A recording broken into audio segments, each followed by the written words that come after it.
Columnas políticas.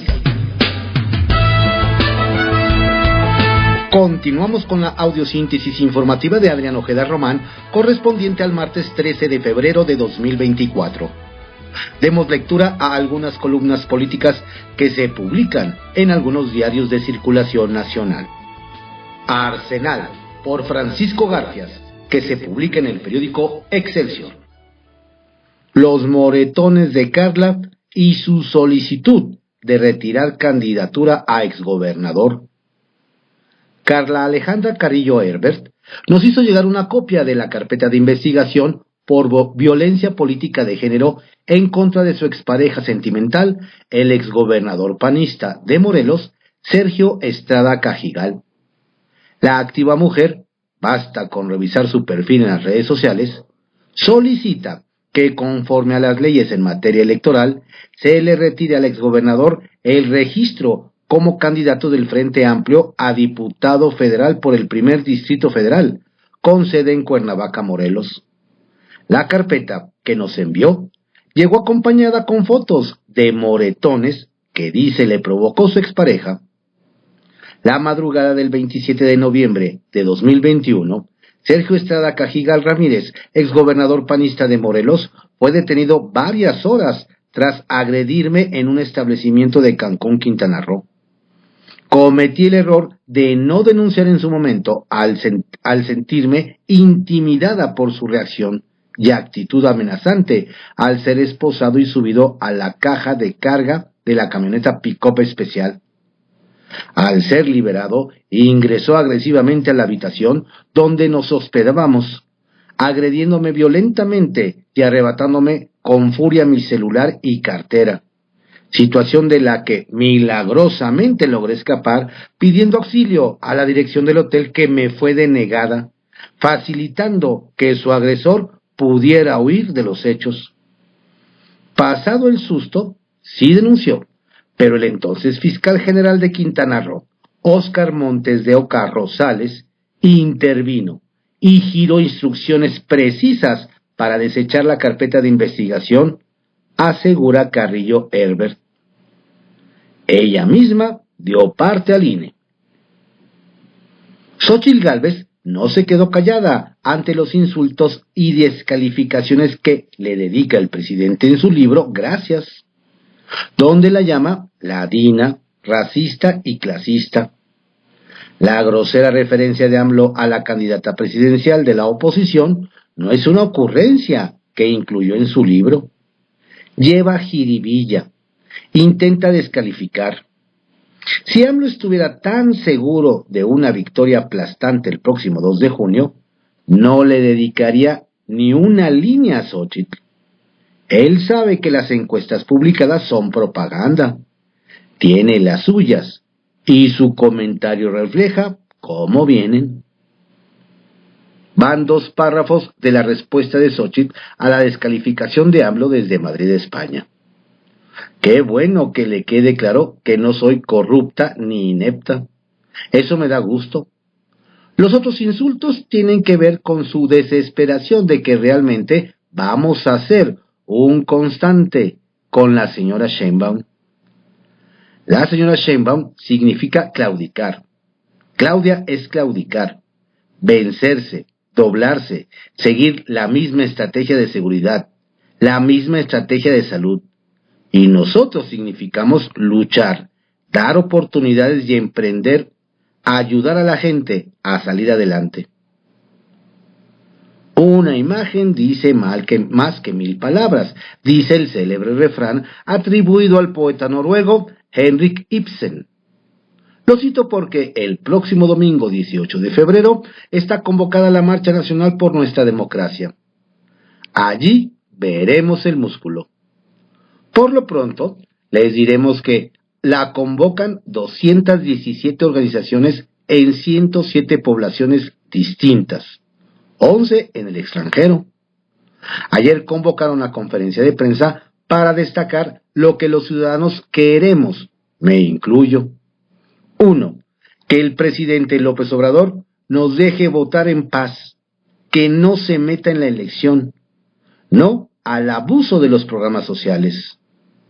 2.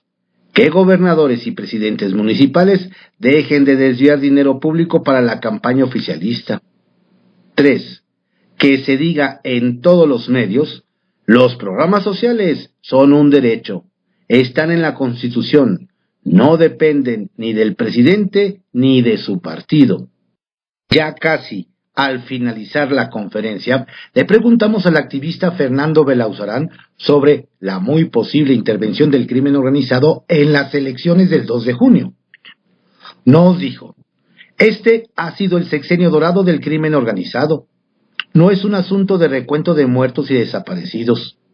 Es trágico. Vivimos una crisis humanitaria terrible. Pero no solo es eso. Es la descomposición de las instituciones, su captura, su penetración. Además, también el hecho de que el crimen organizado se meta ya a la vida cotidiana de muchas personas de muy distintas maneras. Es increíble que no puedan cosechar sin pagarle al crimen. No se puede cortar un aguacate en Michoacán sin pagarle al crimen. Le cobran derecho de piso a los estanquillos más modestos. Cobran el control de la venta de pollos, de refrescos, de cerveza. Todo esto está sucediendo. Lo peor que pudiera pasar en estas elecciones es que sigan creciendo el poder, el control, la extensión territorial del crimen organizado. No puede haber voto libre si el crimen domina. En privado, por Joaquín López Dóriga, que se publica en el periódico Milenio. De elección presidencial a referéndum. El presidente López Obrador se ha pasado con Claudia Sheinbaum en eso de ser suyo el discurso, la agenda, la conversación y el protagonismo, y no de la candidata, y de marcarle tiempos, espacios, mensajes, nominaciones y acotarle a lo que él dice y solo a lo que él dice, que ella ha hecho suyo y con lo que él se mantiene en el escenario a costa de reducirla. Convencido que está de que él y no ella ganará las elecciones. Así lo hizo desde que marcó los tiempos tras la derrota electoral de 2021 y dictó los nombres. ¿Se acuerdan? Marcelo Ebrard, Adán Augusto López Hernández, Ricardo Monreal, Manuel Velasco. Luego, en la cena de El Mayor, el 5 de junio, les llevó la carta compromiso que todos firmaron con los nombres, fechas, reglas, directrices y cargos. Allí les marcó quiénes serían los líderes del Congreso y 3 de sus secretarios. También les fijó el método, encuestas y plazos para el destape. Y luego anunció que sus intelectuales orgánicos, más lo segundo que lo primero, le estaban escribiendo a Claudia su programa de gobierno, el de él. Ya con bastón, que el presidente llamó de mando, que claro, él le entregó, se asumió desde las mañaneras como su jefe de campaña, desplazándola a un segundo término. Él ocupa el primero. Así ha ido elevando ese tono hasta llegar el anuncio el lunes 5 de sus 18 iniciativas de reformas constitucionales que ella hizo suyas de inmediato. La reinteracción de que lo hizo ahora por ser tiempos electorales y llegar a la mañana de ayer cuando reveló que las elecciones del 2 de junio son un referéndum, un plebiscito, y planteó la pregunta: ¿quieres que continúe la transformación o quieres que regrese lo de antes, los corruptos? ¿Y Claudia? Pregunto, ¿dónde quedó en ese referéndum en el que él es el centro del plebiscito y no la elección de una presidenta de la República? Y eso que aún faltan 112 días de campaña, en las que él no cederá su espacio, convencido como está de que ella ganará por él. Y por eso, retales. 1. Crisis. No cabe duda que el crack de el agua es inevitable y está encima en sus dos vertientes, sequía y escasez. La primera es una crisis que abarca 2/3 del territorio nacional y la segunda, lo que es el Valle de México, y nadie ha escuchado al presidente ponerse al frente de este desastre. 2. Destino. César Yáñez dejó la subsecretaría de Gobernación para sumarse al proyecto presidencial de Sheinbaum. Su relevo, Iris Marina Rodríguez, que viene de esa exitosa agencia de colocaciones en los tiempos de la 4T, que es la ayudantía presidencial. Y 3. Borrando. En los tiempos también estelares de MC, su precandidato presidencial Jorge Álvarez y el gobernador Samuel García registraron el video de dicho borrachazo en el Estadio de los Tigres para que no pueda ser reproducido en las redes. Mensaje político por Alejandro Lelo de la Rea, que se publica en el periódico El Independiente. Brugada sin candidatos a alcaldías. La selección de candidatos de Morena para las alcaldías dejó evidencia de quiénes son los principales factores de poder en la capital del país en ese partido político y qué tribus pastorean. Los personajes que controlan las candidaturas son Claudia Sheinbaum, Andrés Manuel López Beltrán, de manera transversal vía Sebastián Ramírez, presidente de Morena en Ciudad de México, Ricardo Monreal, Martí Batres, René Bejarano y hasta Marcelo Ebrard, pero en ningún caso Clara Brugada. A Ebrard en realidad le tocó la rifa del tigre, pues su operador financiero Javier López Casarín va en Álvaro Obregón, donde la panista Lía Limón parece invencible con los 200,000 votos que obtendría, según las propias proyecciones de Morena, que lograrían unos 130,000. Sheinbaum entregó su paquete de candidaturas a quienes apoyaron las aspiraciones de Omar García Harfuch para ser candidato de Morena a la jefatura de gobierno de la Ciudad de México. En varios de los casos no tienen posibilidades de ganar, como en Miguel Hidalgo, con el hijo del secretario de Turismo de López Obrador, Miguel Torruco, considerado un junior de la política, o en Benito Juárez, donde va Leticia Varela, quien intentará perder por la menor distancia posible. Coajimalpa igual es de Sheinbaum, y se la entregó a Adrián de Troya, el expriista, quien puso a su candidato Gustavo Mendoza con altas probabilidades de perder. Sheinbaum se quedó con otras candidaturas con amplias posibilidades de ganar. Gabriela Osorio en Tlalpan, Octavio Rivero de Milpa Alta, Tláhuac con Berenice Hernández Calderón, apoyada por Rigoberto Salgado. Venustiano Carranza también de alguna forma es de Sheinbaum, vía el cacique de la demarcación, Julio César Moreno, que impulsa la reelección de Evelyn Parra. En la Magdalena Contreras, Claudia colocó a Fernando Mercado, aunque él no quería porque sabe que sus posibilidades de ganar son remotas.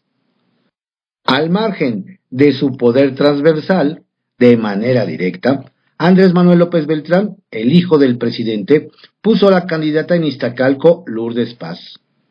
A René Bejarano le entregaron un par de alcaldías, las más importantes, la joya nacional de la corona de Morena, Iztapalapa, donde la candidata es Aleida Alavés.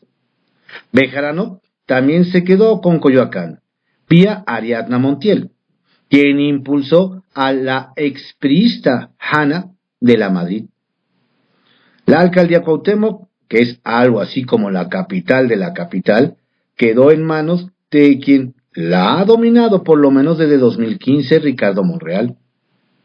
Su hija Katy será la candidata en esa importante demarcación que perdió Morena en 2021, precisamente porque llevaron de candidata a Dolores Padierna del grupo de Bejarano.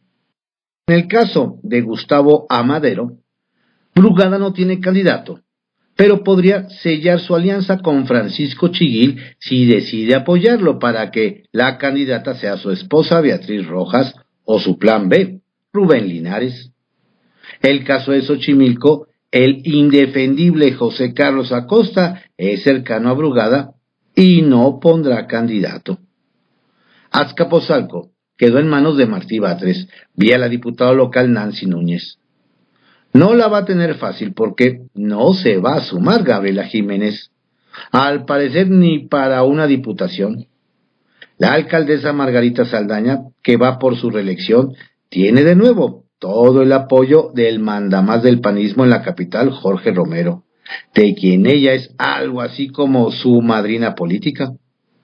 Pero esa, la de la oposición, es otra historia, de factores de poder. Lo veremos. Historias de reportero, por Carlos Loret de Mola, que se publica en el periódico El Universal. Cuando el río suena, complot no lleva. No es que se interrumpa su gira para saludar a la mamá del narcotraficante más famoso del mundo. No es que en las mañaneras trate a delincuentes con el respeto que no dispensa a los que considera sus adversarios. No es que la oposición arme un expediente ante organismos internacionales porque las elecciones de 2021 fueron narcoelecciones, mientras él declaraba que la delincuencia organizada se portó bien. No es que un magistrado del Tribunal Electoral declare que la incidencia del crimen organizado en las elecciones mexicanas ha ido creciendo y nadie quiera hablar de ello. No es que en Guerrero, Zacatecas, Michoacán, Sinaloa y Chiapas los grupos narcotraficantes controlan cada vez más territorio. No es que sean varios los gobernadores morenistas con acusaciones de vínculos con el narco. No es que haya videos de líderes del narco con autoridades obradoristas. No es que haya declaraciones de morenistas y exmorenistas confesando que el dinero del narco entró a Morena. No es que sea el sexenio con más asesinatos en la historia del país. No es que las denuncias de extorsión estén a niveles récord. No es que las madres buscadoras sigan encontrando fosas clandestinas y que ya mejor pidan clemencia a los grupos del crimen organizado. No, todos los hechos anteriores vistos de manera independiente no son evidencia concreta de que el presidente López Obrador sea un narcopresidente. Pero cuando se ven todos juntos y se analiza qué ha pasado con los cárteles este sexenio, más poder, más territorio, se entiende por qué un reportaje como el de ProPublica caló tanto. Uno de los villanos favoritos de la mañanera, Genaro García Luna, fue declarado culpable de estar relacionado con el narco con base en declaraciones de testigos protegidos. Hace 2 semanas el reportaje reveló que hay 5 testigos protegidos que declararon a la DEA que el cártel de Sinaloa entregó $2 millones a la campaña presidencial de AMLO en 2006. El presidente giró la narrativa. Las declaraciones de testigos protegidos que antes alababa, hoy reciben contundente descalificación. La doble vara de López Obrador. Nada nuevo en su sexenio. El gobierno de Estados Unidos ha sido claro en que el caso está cerrado. No ha dicho que las acusaciones sean falsas ni que López Obrador sea inocente. Solo que el caso está cerrado. El presidente luce descolocado por la penetración del hashtag narcopresidente. Sabe que su imagen ante la opinión pública está en juego. La evidencia está a la vista de todos. El crimen organizado opera con cada vez más márgenes en México. Y el gobierno, si no es cómplice, da permiso y no combate. Ese es el problema, que la propaganda no le está alcanzando al presidente. La sospecha entre la ciudadanía está presente por todo lo que está a la vista. El río está sonando. Uso de razón, por Pablo Iriart, que se publica en el periódico El Financiero. La catastrófica herencia de Rocío Nale. Señora Presidenta de México 2024-2030, recibirá usted una bomba que para desactivarla tendrá que romper con la política energética de la presente administración y regresar a la de Enrique Peña Nieto. Un sacrilegio imperdonable pero inevitable. Si su apellido es Gálvez, le van a tomar pozos petroleros o carreteras y no pasará a mayores. Pero si su apellido es Sheinbaum, le sucederá algo grave. La van a excomulgar. El choque de la próxima presidenta con el poderoso mandatario saliente será por cortesía de la exsecretaria de Energía y cabeza del Consejo de Administración de Pemex y CFE, Rocío Nale. Un solo dato ilustra el daño causado a México por Rocío Nale, que era la encargada de decirle no al presidente. Pemex, caso único en el mundo, no gana dinero al refinar petróleo. Por cada barril procesado pierde $35. Así lo señala un estudio presentado este mes por el doctor Francisco Barnes de Castro, una autoridad en la materia y exrector de la UNAM.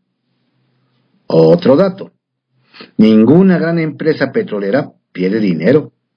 Al contrario, les ha ido muy bien en estos años, salvo a Pemex. Petróleos Mexicanos pierde 250 millones de pesos por hora. Enrique Quintana, economista y director de este diario, apuntó en una columna reciente que de enero de este año a junio del 2027, Pemex debe de pagar 38,000 millones de dólares y que el sexenio terminará con una aportación neta del gobierno federal a Pemex de alrededor de 1.5 billones de pesos. En efecto, no hay finanzas públicas que aguanten esa sangría. Señala el doctor Barnes en Retos y Perspectivas para el Sano Desarrollo de Pemex que los 983,000 millones de pérdidas netas que la petrolera estatal acumuló en los últimos 5 años, 80% correspondió a Pemex Refinación TRI. Refinar es un negocio marginal, pero es un negocio, de lo contrario no existiría, salvo en el México de la 4T. Por un barril de petróleo refinado, la brasileña Petrobras tiene utilidades de $5.62. Exxon gana $3.19 por barril refinado. Pemex, en cambio, pierde $35.17 por barril refinado. Lo que el presidente prometía como un gran negocio en sus sucesivas campañas, vender productos refinados en lugar de petróleo crudo, ha sido un desastre colosal. Quien debió advertirle de lo equivocada de la apuesta era su secretaria de Energía, Rocío Nale. El agrónomo no cuenta. No lo hizo. Le siguió la corriente. Hizo millonarias a sus comadres con contratos por asignación directa y amarró la candidatura al gobierno de Veracruz. Rocío Nale no dejará una nueva refinería en un pantano. Se va a inundar con un aguacero que destruyó cientos de hectáreas de manglares y su costo va en 18,000 millones de dólares cuando se dijo que iba a costar 8,000 millones de dólares. Con ese dinero se pudo haber comprado 3 o 4 refinerías en Texas. Lleve en mano produciendo. Apunta el doctor Barnes de Castro que, a pesar de esta aportación de capital, los pasivos al final del tercer trimestre de 2023 son 250,000 millones de pesos, mayores que al final de 2018. Producir un barril de petróleo costaba en 2018 $30.60. Ahora cuesta $48. El patrimonio de Pemex es negativo, menos 1.6 millones de pesos. Pemex ya no es de los mexicanos, sino que pertenece a los acreedores. Con la reforma energética del sexenio anterior, el Estado mexicano no gastaría un peso por cada barril producido y ganaba hasta 80 centavos por cada dólar de utilidad. No perderíamos dinero, ganaríamos.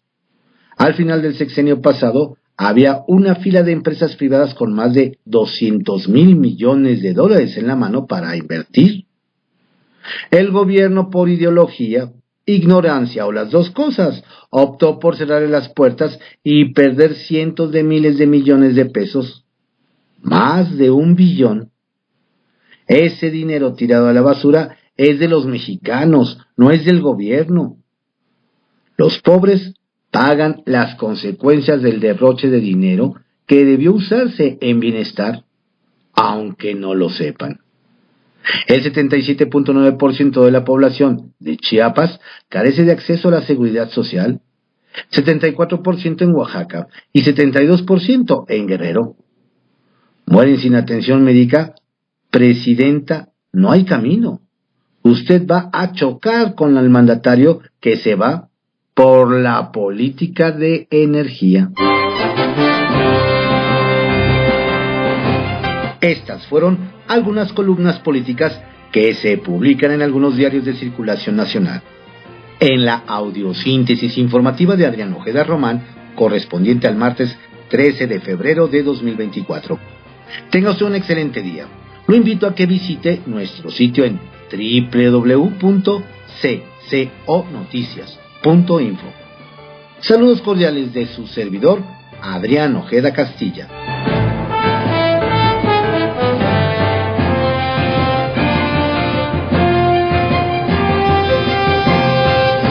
La audiosíntesis informativa fue creada por Adrián Ojeda Román en 1971 y actualmente es producida por Corporación Comunicativa Ojeda, CCO Noticias.